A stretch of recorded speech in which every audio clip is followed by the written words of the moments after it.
Hi again, YouTube. Say, I was talking about how I had that tubal ligation. I went into early menopause at 34 years old, and I roasted to death for about, over 10 years almost nightly. Because of it, I ended up having complications, and it was pretty crazy. I almost died literally once again. I lived through it though, the things I've been through physically. And that's why my point was what I was trying to say is how sometimes the physical can become the spiritual, or the spiritual can become the physical with our own bodies and minds. For instance, when I was working in retirement homes, and crabby old people is nothing new on this planet, or crabby kids for that matter. But when people don't feel good, they're a little more vicious. Well, that in turn goes into our bodies and weakens us. So when we have bad things happen to us from other people, and if they are narcissists and this is something they've practiced and they know full well what they're doing, they are robbing your energy, and it does become the physical, and then it's the emotional and the physical. That's when the emotional becomes the physical and eats away at your body. If you don't recognize that this is happening or can happen, you can die from a broken heart, actually. And the physical scar on your heart, that spot, if that accumulates and you've had many, many people treat you the same way, well, I hope for your sake that you can fill that spot with God, because that is the only, just the grace of God right there that is going to pull you through. You can try and fill it up with everything in the world, but nothing else is going to help you. And also, if you're okay, mentally handicapped or emotionally insane or emotionally disturbed, been there, um, still there, that can become the physical, is what I'm trying to say. And then the physical, say if you break your leg or you're sick or whatever, and that can become the spiritual.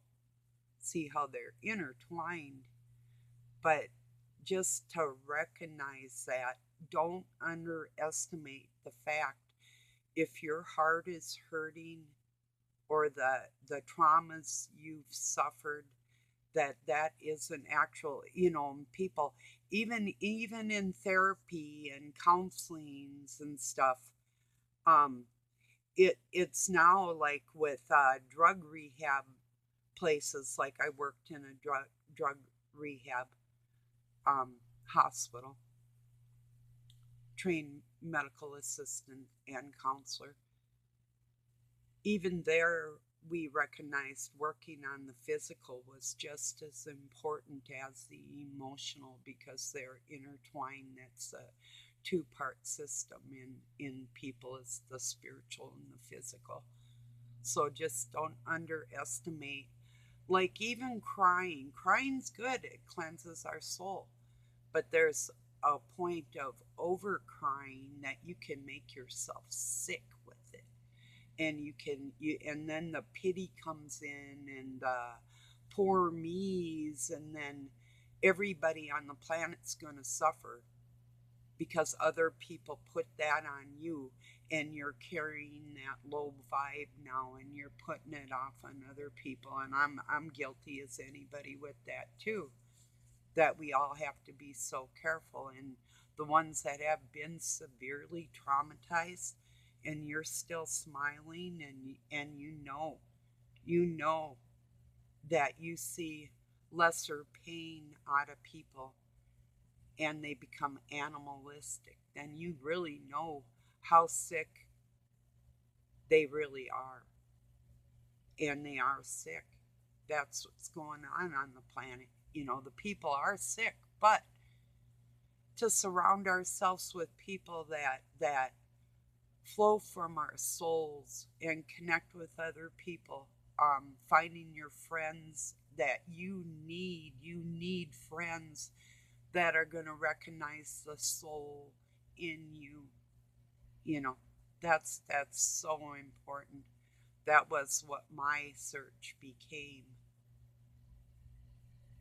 So, um, once again, I appreciate you being here. I just wanted you to know that because of the emotional stresses I went through, my body had to detox that, and I suffered. And you can die from a broken heart, it's a serious thing, and you need a spiritual connection with our Creator and other good people, your friends, people like me that love you.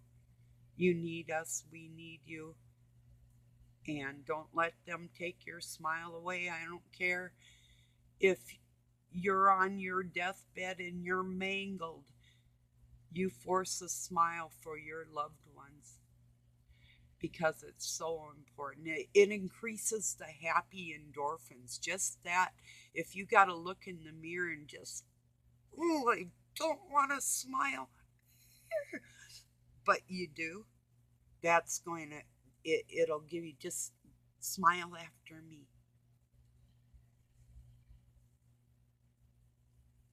Okay? It'll help every day. Practice that daily. I love y'all. And once again, thank you for being here. And I'll talk to you soon. Peace and love from Pine City, Minnesota, USA.